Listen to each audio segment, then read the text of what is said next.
कि नहीं सहेगा राजस्थान के नाम पर कैंपेन को चलाकर 2 करोड़ लोगों तक पहुंचने का हम काम करेंगे। हर पंचायत में जाएंगे, हर ढाणी में जाएंगे, जनता को पार्टी का संदेश पहुंचाएंगे और भ्रष्टाचार मुक्त और विकास युक्त सरकार लाएंगे, राजस्थान की सरकार बनाएंगे। इन्होंने जो नारा दिया नहीं सहेगा राजस्थान, वो तो हमारे लिए बहुत फायदा कर रहा है, क्योंकि हिंदुस्तान में राजस्थान में चर्चा है बीजेपी को नहीं सहेगा राजस्थान। नारा ये है बीजेपी को नहीं सहेगा हिंदुस्तान, क्योंकि बीजेपी ने धोखा किया देश के साथ, राजस्थान के साथ, नौजवान के साथ, किसान के साथ, कर्मचारी के साथ, व्यापारी के साथ, विद्यार्थी के साथ, माँ बहन बेटी के साथ। जिस बीजेपी ने लोगों की रोटी छीन ली हो, जिन्होंने पराठे पर टैक्स लगा दिया, आटे पर टैक्स लगा दिया, जो महंगाई, गरीबी और भ्रष्टाचार के लिए जो बीजेपी जिम्मेदार है, उस बीजेपी को नहीं सहेगा राजस्थान। आप देख लेना।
बड़ी खबर, और बड़ी खबर में हम बात करेंगे बड़े मुद्दे की। बीजेपी राजस्थान की अशोक गहलोत सरकार के खिलाफ नहीं सहेगा राजस्थान एक बड़ा अभियान चलाने जा रही है। इससे पहले जन आक्रोश यात्राएं, जन आक्रोश सभाएं, और अब नहीं सहेगा राजस्थान। चलिए, परिवर्तन यात्रा बीजेपी अब तक निकालती रही है, लेकिन वो भी सुनाई आ रहा है कि शायद इसी का एक्सटेंशन होगा और उसी के साथ जोड़ सकते हैं कि परिवर्तन यात्रा के साथ ही नहीं सहेगा राजस्थान। खैर, चलिए, अब क्यों नहीं सहेगा राजस्थान और ऐसा क्या है जो राजस्थान सह रहा है अभी तक। तो हमारे साथ इस पूरे मुद्दे पर चर्चा करने के लिए सुरेश गर्ग साहब हैं भाजपा से, और कांग्रेस से भरत मेघवाल जी, हमारे सहयोगी योगेंद्र पंचोली हमारे साथ में। गर्ग साहब, आपके पास आना चाहूंगा। आप लोगों ने स्लोगन बड़ा अच्छा दिया है कि नहीं सहेगा राजस्थान। क्या हो रहा है ऐसा राजस्थान में कि जिसे कोई सह नहीं पाएगा? देखिए योगेंद्र जी, राजस्थान में तो आपने भी देखा होगा पिछले 4.5 साल से क्या हो रहा है। राजस्थान के अंदर जो अराजकता का माहौल है, जो भ्रष्टाचार का माहौल है, जो नारी उत्पीड़न का जो माहौल है, वो आपने 4.5 साल से देखा होगा कि आए दिन नारी उत्पीड़न हो रहा है। रोज 7 से 8 केस रेप के आते हैं, 18 से 17 घटनाएं और अपराधों की आती है। राजस्थान के अंदर जो एक राजस्थान, पूरे राजस्थान को एक इंडिया के अंदर नंबर 1 अपराध के अंदर बना दिया गया है। उन चीजों को जताने के लिए हम जनता के बीच में जा रहे हैं कि राजस्थान की जनता उसको सहन नहीं करेगी। नहीं सहेगा राजस्थान हमारा 15 दिन का कैंपेन चलेगा। कल हमारे राष्ट्रीय अध्यक्ष जेपी नड्डा जी राजस्थान में आए थे, जयपुर आए थे, और हमने उसका स्टार्टिंग वहां से लॉन्चिंग की है। तो आप देखिए कि 4.5 साल से आपने देखा होगा कि क्या क्या घटनाएं हुई है। आए दिन आपने जोधपुर की घटना भी देखी होगी, अभी कितना हुआ। इससे पहले आपने नादौती की घटना देखी होगी कि उस महिला को कुएं के अंदर गिरा मार देते हैं। रेप की घटनाएं आए दिन हो रही है। और आपने देखा होगा पेपर लीक की घटनाएं, 18-19 पेपर लीक हो चुके हैं। भ्रष्टाचार की चरम सीमा पे है। अब आप ये देखिए, RPSC Rajasthan public service commission को कांग्रेस पब्लिक सर्विस कमीशन बनाना चाहिए, क्योंकि कांग्रेस के नेता मंत्री आए दिन पकड़ में आ रहे हैं कि किन किन नेताओं ने उसमें सिफारिश की है। आरपीएससी का जो मेंबर है उसको, बाबूलाल कटारा को आपने गिरफ्तार किया। कुछ दिनों पहले आपने देखा होगा जो इनका गुमंत्री का किसी, वो उसका जो एक मंत्री था, जो पूर्व मंत्री है, उसको रिश्वत लेते पकड़ा गया। तो आरपीएससी के अंदर भर्ती किसकी हो रही है? कांग्रेस के अपने चहेते लोगों की भर्ती हो रही है। तो भैया, ये जनता, राजस्थान का युवा न्याय मांग रहा है। आज राजस्थान का युवा दर दर की ठोकरें खा रहा है कि भाई मुझे न्याय चाहिए। मैं पढ़ाई करता हूँ, रात भर 24 घंटे में स्टडी करता हूँ, और बाद में कल पता लगता है कि पेपर। गर्ग साहब, एक छोटा सा सवाल है। उन चीजों को लेकर हम गर्ग साहब, एक छोटा सा सवाल है। आप कह रहे हैं कि कांग्रेस के लोगों की भर्तियां और ये सब सारी चीजें जो पकड़ में आ रही है उससे पता चल पा रहा है ये, लेकिन एक मुझे बात जरूर बताइएगा आप कि ये तो मानेंगे कि एजेंसीज फिर फ्री एंड काम कर रही हैं, क्योंकि दूसरी तरफ तो एक तरफ बीजेपी कटघरे में खड़ा करती है कि एजेंसी काम मुख्यमंत्री के प्रेशर में करती हैं। कोई सरकार अपनी अगर जैसे आपको लग रहा है कि चीजें बाहर निकल के आ रही हैं तो उस एजेंसी को इतनी फ्रीडम देकर के फिर वो राज क्यों खुलवा रहे हैं? देखिए एजेंसी काम कर रही है। अभी आप देखिए एसीबी अगर पकड़ती है, एसीबी पकड़ने के बाद में क्या होता है, अभियोजन स्वीकृति नहीं मिलती है। अभियोजन स्वीकृति क्यों नहीं मिलती है? यानी कि आपका कहीं कहीं पे सरकार का प्रेशर होगा जब भी जाके अभियोजन स्वीकृति नहीं मिलती है। सुरेश ढाका का केस के अंदर देख लीजिए, सुरेश ढाका का केस को एक नामी वकील जो कि कांग्रेस के हैं, वो वकील उसको सुरेश ढाका को बचाने की कोशिश कर रहे होते, इसका मतलब है कि कहीं कहीं कांग्रेस की मिलीभगत होगी। आप देखिए कि अगर इनके कोई भी अभियुक्त पकड़ा जाता है तो उसमें कांग्रेस के बड़े बड़े वकील पैरवी करने आ जाते हैं। क्यों आ जाते हैं? कहीं कहीं इनकी साजिश है, तभी तो आते हैं ना। तो आज जो राजस्थान का माहौल बना हुआ है उसमें देखिए। जी भरत, आपके पास मैं आना चाहूंगा। गर्ग साहब ने सारी चीजें बताई कि ये तकलीफ हो रही है जनता को और उससे निजात दिलाने के लिए अब राजस्थान नहीं सहेगा, ये बीजेपी का स्लोगन है, तो आप क्या कहेंगे इस पे? देखिए योगेश जी, मुझे लगता है कि जिस तरीके से आगामी विधानसभा चुनाव आ रहे हैं और इनके जो केंद्रीय मंत्री हैं और केंद्र के जो बड़े बड़े नेता है वो राजस्थान में आकर अपना चुनावी शंखनाद करने का प्रयास कर रहे हैं, क्योंकि राजस्थान में तो इनके पास बड़े नेता कोई बचे नहीं है। और जो इन्होंने कहा कि नहीं सहेगा राजस्थान, मुझे लगता है कि बिल्कुल नहीं सहेगा राजस्थान। भारतीय जनता पार्टी का जो दोगला चरित्र और दोहरा चाल चरित्र है। अब इन्होंने 4.5 साल की बात करी, इन्होंने नारी उत्पीड़न की बात की, तो मैं गर्ग साहब को बताने देना चाहता हूँ, ये राजस्थान की पुलिस है जिन्होंने मात्र 9 दिन के अंदर चालान पेश किए। 72 घंटे में जो रेप के जो भी अपराधी थे उन 72 घंटे में पकड़कर उनको कोर्ट की सजा दिलाई, उनको सलाखों के पीछे किया। मैं पूछना चाहता हूं इनका कोई ऐसा राज्य हो जहां पर इतनी जल्दी त्वरित कार्रवाई हुई हो। इन्होंने बात करी कि दलितों पे अत्याचार की। यूपी में और एमपी में अभी क्या हुआ, अभी कुछ दिन पूर्व हमने देखा कि किस तरीके से एक अमानवीय घटना एक दलित के साथ एमपी में भाजपा के नेता द्वारा की गई, यूपी में की गई। साथ ही साथ इन्होंने युवाओं की बात की। तो मैं इनसे कहना चाहता हूं, युवाओं के लिए युवा कोष 500 करोड़ बनाने वाला इनका कोई एक ऐसा राज्य बता दीजिए। पेपर लीक के मामले में बिल बनाने वाला इनका कोई ऐसा राज्य बता दीजिए। विधानसभा भी हम उम्र कैद का प्रावधान भी लेकर आने वाले हैं। इसके साथ साथ मैं इनसे ये पूछना चाहता हूं कि आपकी ईडी और सीबीआई क्या कर रही है? आप उनकी वर्किंग जो एफिशिएंसी, उस एफिशिएंसी को तो देखिए। आपने भ्रष्टाचार की बात की, भ्रष्टाचार के अंदर आज राजस्थान के अंदर एसीबी त्वरित गति से काम कर रही है। और जिन नेताओं का आप नाम ले रहे हैं वो नेता कांग्रेस पार्टी से तो पहले से ही निष्कासित थे, वो कांग्रेस पार्टी के नेता नहीं है। और अपराधी प्रवृत्ति का जो व्यक्ति होगा उसको कठोर से कठोर दंड दिया जाएगा। जोधपुर में 2 दिन पूर्व ही अभी जिस तरह से अमानवीय घटना, एक नाबालिग लड़की के साथ जो अमानवीय घटना की गई, उसमें जो नेता थे वो एबीवीपी के नेता थे। तो नहीं सहेगा राजस्थान। केंद्रीय मंत्री गजेंद्र सिंह शेखावत, जिसे बार बार जब पानी के लिए ईआरसीपी के लिए बोला जाता है तो वो कहते हैं राठौड़ साहब का राज आने दो, तब हम आपको पानी देंगे। क्यों? क्योंकि राजस्थान के अंदर माननीय मुख्यमंत्री अशोक गहलोत जी की योजनाएं आज देखिए, महिलाओं के लिए 500 रुपए में गैस सिलेंडर देने वाला पहला राजस्थान राज्य बना। राइट टू हेल्थ बिल लाने वाला राजस्थान पहला राज्य बना। कृषि बजट अलग से देने वाला राजस्थान पहला राज्य बना। 2000 यूनिट फ्री देने वाला राजस्थान पहला राज्य बना। इतने काम माननीय मुख्यमंत्री जी ने कर दिए हैं कि आज राजस्थान की जनता माननीय मुख्यमंत्री जी को दिल से बधाई दे रही है। और इस बार कांग्रेस की सरकार राजस्थान में फिर से आने वाली है, क्योंकि हम विकास पे बात करेंगे, हम योजनाओं पे बात करेंगे। और प्रधानमंत्री जी, मैं भरत, एक सवाल मेरा आपसे है कि ये बात ठीक है चले, लेकिन आए दिन समाचार पत्रों में वहां फायरिंग हो गई, वहां घटना ये हो गई, वहां पे ये हो गया, वहां पे इस तरह से बस ने कुचल दिया। एक मानस पटल में आपको नहीं लगता है कि ये सवाल भी कुछ उठते हैं? ठीक है, आप राहत कैंप चला रहे हैं, सारी बातें ठीक है, लेकिन ये भी तो सवाल बनते हैं। निश्चित तौर पर योगेंद्र जी, देखिए कोई भी राज्य हो या देश हो, इस तरह की घटनाएं होती हैं, लेकिन पूरा जो राजस्थान सरकार है प्रयास कर रही है कि प्रशासनिक दृष्टि से जहां जहां कमी रह गई है या जिन अधिकारियों की इसमें कमी रहती है, चाहे अगर बस एक्सीडेंट हो या फायरिंग हो, उस पर कमेटी गठित हो रही है, उस पर कार्रवाई की जा रही है। और आप ये देखिए राजस्थान में पुलिस मुस्तैद है। आपने देखा कि अगर जो बाहर के अपराधी आए उनको पकड़ने का काम राजस्थान की पुलिस ने किया। जहां एनआईए को काम करना चाहिए था, जहां केंद्रीय एजेंसी को काम करना चाहिए था, वहां राजस्थान की पुलिस तत्परता दिखाते हुए काम कर रही है। अभी कुछ दिन पूर्व अगर बस में भी जिस अपराधियों की घटना हुई, 4 घंटे में पुलिस ने तत्परता से उन अपराधियों को पकड़ा। निश्चित तौर पर जो घटनाएं होती है वो घटनाएं नहीं होनी चाहिए, लेकिन फिर भी आप देखिए राजस्थान की पुलिस सक्षम है हर तरीके से कार्य करने में, क्योंकि कांग्रेस सरकार का जो ध्येय है वो ध्येय अपराधियों में डर देना, ना कि भारतीय जनता पार्टी द्वारा सिर्फ आरोप वापस लौटूंगा आपके पास में। मैं हमारे सहयोगी योगेंद्र हमारे साथ में जुड़े हैं। योगेंद्र, क्या लगता है आपको, चुनाव सर पे है और सामने सरगर्मियां बढ़ेंगी भी, इसमें कोई संदेह भी मुझे नहीं लगता है, 2.5 महीने का वक्त है, शायद आचार संहिता लग जाएगी उसके बाद में। और जिस तरह से राजनीतिक दल अपने एजेंडे पे एक तरफ मुख्यमंत्री अशोक गहलोत खुद फ्रंट लाइन पे आके बैटिंग कर रहे हैं, तो सामने केंद्र के नेताओं के पूरी रणनीति पे डिपेंड है राजस्थान की भाजपा। वहां से जो तैयारी तय करी जाती है उसे फॉलो करना या फिर धरातल पे उतारना राजस्थान की इकाई का काम है। क्योंकि प्रधानमंत्री लगातार दौरे कर रहे हैं, अमित शाह दौरे कर चुके हैं, जेपी नड्डा दौरे कर रहे हैं, तो ऐसे में क्या लगता है कि एक सरकार के सामने भी चुनौती होगी और एक विपक्ष के सामने भी चुनौती होगी।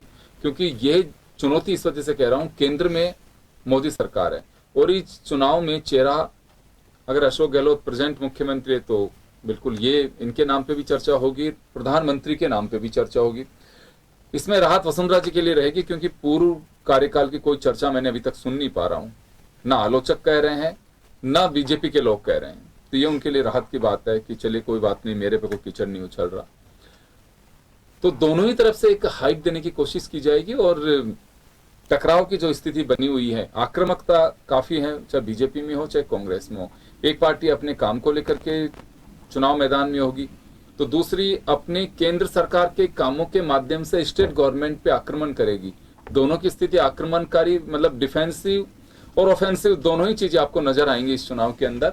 तो नहीं सहेगा राजस्थान, ये स्लोगन बीजेपी ने तो दे दिया, लेकिन जनता के बीच उतारना भी लगता है आपको एक चुनौती है अभी? देखिए वाकई, क्योंकि ये बीजेपी का जो 15 दिन का एक्शन जो प्लान है, ये लगभग 1.25 से 2 करोड़ लोगों से जुड़ने की एक तैयारी है। क्योंकि इसे एक देखा जाए कि जो सरकार का फिलहाल राहत कैंपों के माध्यम से जनता से जुड़ने का जो कार्यक्रम किया गया, सीधी सीधी उन वोटर्स को टटोलने की तैयारी थी जो सरकार उसमें लगभग सफल भी हुई है। अब बीजेपी इसे काउंटर के तौर पर ला रही है, क्यों ना ऐसी नब्ज टटोली जाए, जनता से कैसे जुड़ा जाए।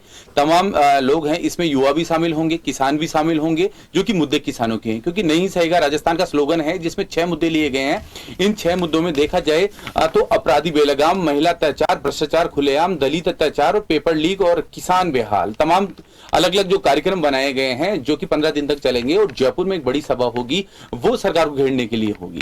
क्योंकि इसमें जो शेड्यूल तैयार करके अभी आया है, इसमें यह भी बताया गया है कि सांसद और विधायक भी स्टे करेंगे, गांव में जाएंगे, विधानसभा क्षेत्रों में जाएंगे और रिपोर्ट तैयार की जाएगी और सरकार की फेलियर किस चीज में रही है ये रिपोर्ट जनता को बताई जाएगी। दूसरी तरफ आप ये भी बता रहे थे, हालांकि कानून व्यवस्था के अलावा इसमें किसान और युवाओं के मुद्दे हैं, लेकिन दूसरी तरफ बीजेपी के जेपी नड्डा का जो संबोधन हुआ था राष्ट्रीय अध्यक्ष का, उन्होंने ये भी कहा था कि केंद्र सरकार कितना राज्य यहाँ पर काम कर रही है, जो योजनाएं हैं उनको भी गिनाने की जरूरत है। और हालांकि उधर दूसरी तरफ आप बता रहे थे कि खुद मुख्यमंत्री फ्रंट पे खेल रहे हैं, यानी फ्रंट पे तमाम चीजें हैं, वो चोटिल भी हैं, उसके बावजूद भी जो पालनहार योजना हो, तमाम जो लाभार्थी हैं उनसे संवाद कर रहे हैं। यानी ये कम्युनिकेशन है, संवाद है और जनता को टटोलने की दोनों ही तैयारियां हैं बीजेपी और कांग्रेस की। यानी जो चुनाव होना है अब 2-2.5-3 महीने बाद, उसकी बड़े स्तर पर दोनों ही पार्टियां तैयारी कर चुकी है। और ये जो बीजेपी का प्रोग्राम और सरकार का जो चल रहा है, ये तैयारियां उसी तरफ इशारा कर रही है। बिल्कुल, क्योंकि ब्लॉक अध्यक्षों की बैठक गोविंद सिंह डोटासरा और प्रभारी ले चुके हैं और उनका साफ कहना है कि राज्य सरकार की नीतियां जनता के बीच लेकर के जाइए और बीजेपी को बेनकाब करिए, ये एजेंडा इनका है।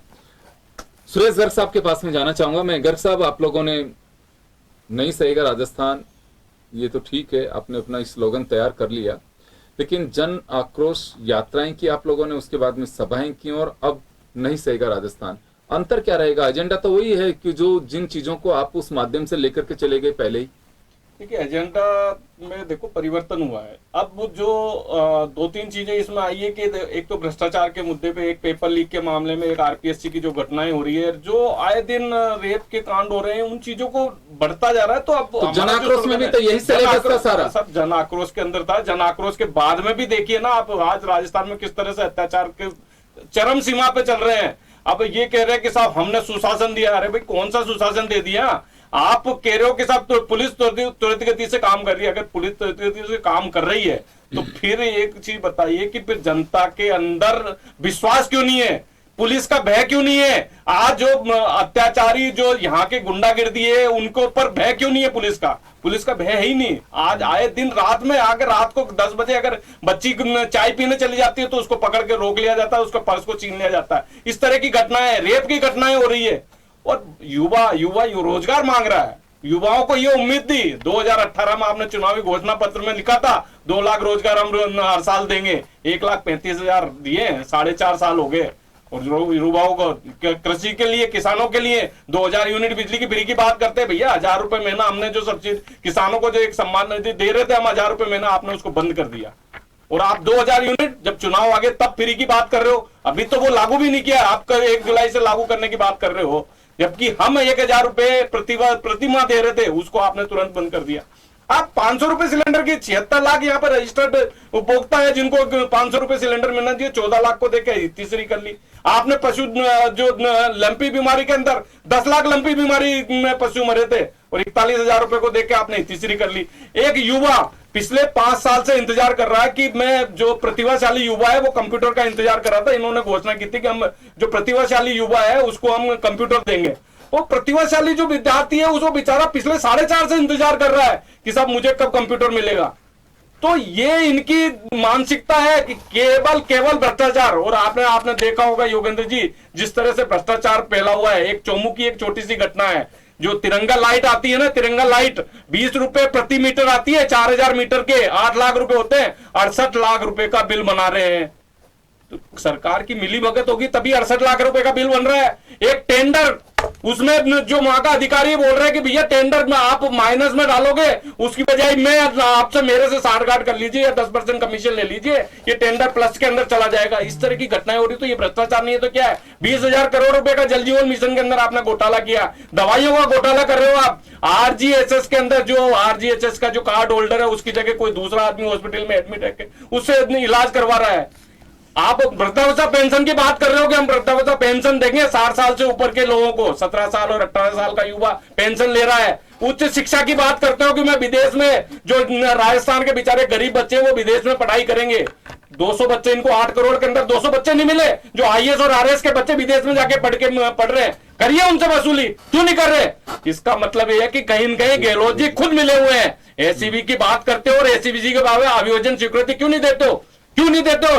4 करोड़ रुपए किसी एक व्यक्ति, एक अधिकारी के पास मिल जाता है और वो छूट के आ जाता है 4 दिन बाद में। 2 करोड़ 31 लाख रुपए आपके सरकारी बिल्डिंग के अंदर मिल जाता है। आपने कौन सी कार्रवाई कर ली?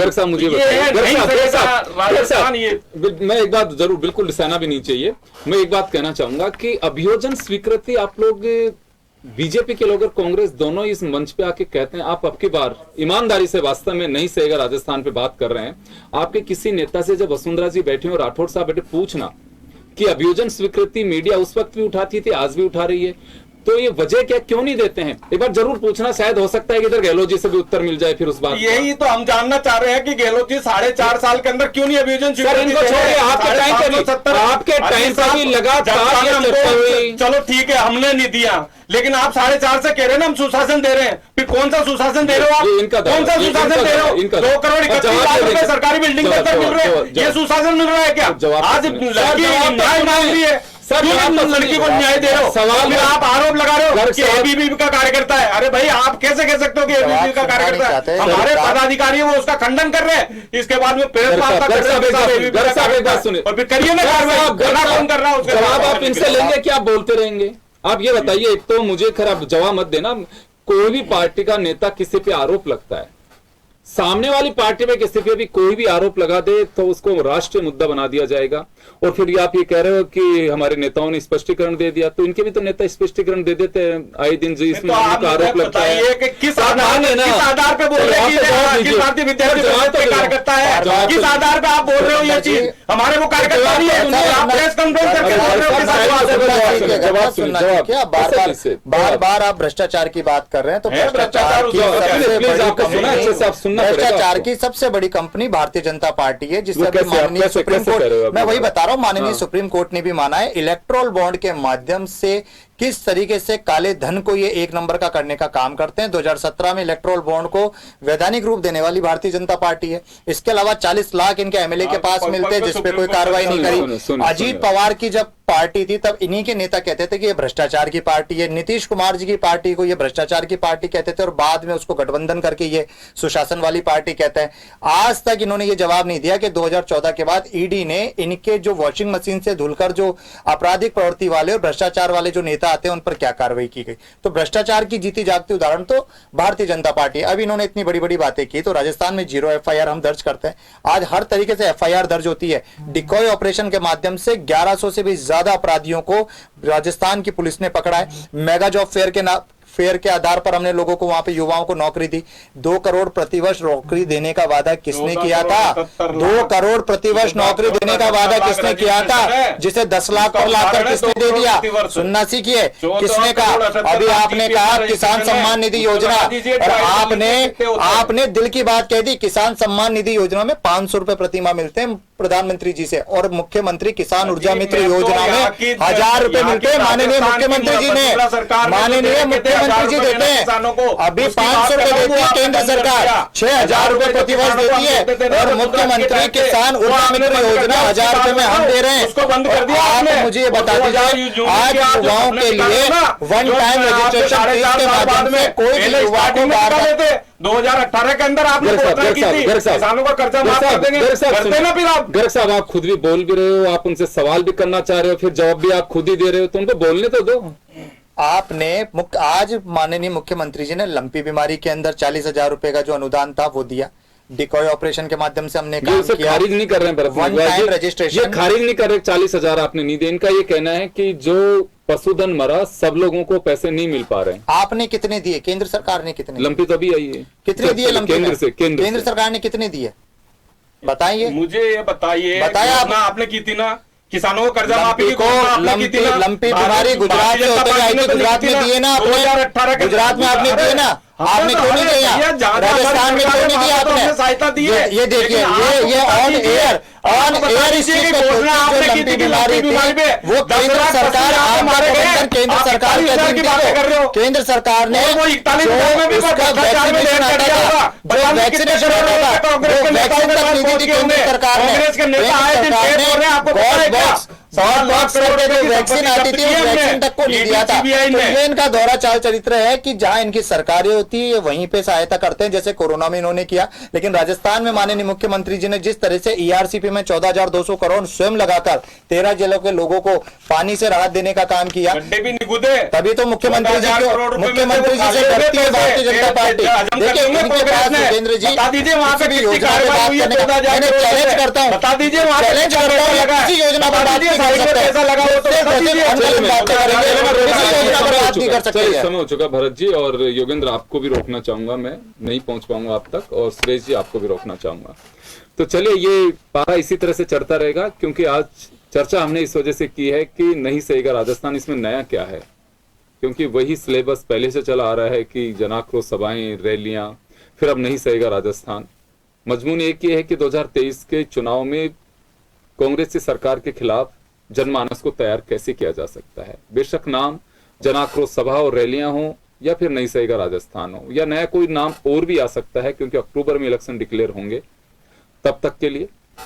तो इसी तरह से आएगा और सरकार के सामने चुनौती है कि वो अपनी रिपीट की जो तैयारी है उसे कैसे बनाए रखना चाहती है जनता के मानस पटल पे। दोनों तरफ से ही कोशिश ये होगी कि एक चाहेगा कि सरकार का फेलियर है, दूसरा चाहेगा कि इससे बेहतर आपको कोई मिल नहीं सकता। लिहाजा आप ध्यान रखिए। खैर चलिए, जो भी चीजें होंगी, ये कोई आखिरी मुलाकात हमारे जो पैनलिस्ट हैं उनकी नहीं है। बहुत सारी चीजें आती रहेंगी, हम आप तक पहुंचाते रहेंगे। बहुत बहुत शुक्रिया आप सभी का। बड़ी खबर में इतना ही। दीजिए इजाजत, नमस्कार।